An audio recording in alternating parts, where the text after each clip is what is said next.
Fin mai, les 28 pays de l'Union européenne votent pour renouveler les députés européens. En France, l'élection a lieu le 25 mai. Pour bien vous préparer, on vous dit tout en 3 questions et 90 secondes.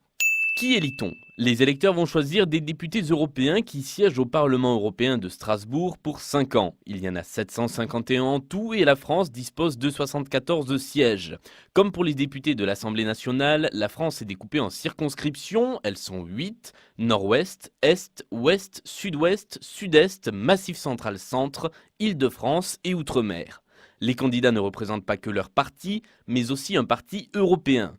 Les partis européens sont de grands partis qui réunissent plusieurs organisations nationales. Par exemple, le PSE, Parti socialiste européen, regroupe tous les partis socialistes des pays membres. Et dans le grand Parti populaire européen, on retrouve en France l'UMP et le Nouveau Centre.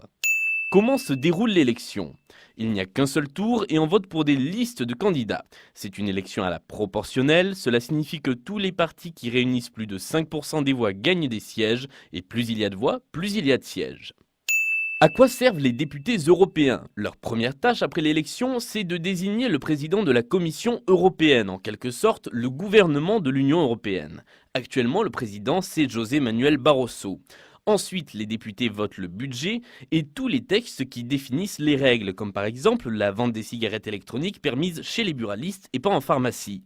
Certaines de ces lois s'imposent directement à tous et d'autres doivent être validées par les parlements de chaque pays membre.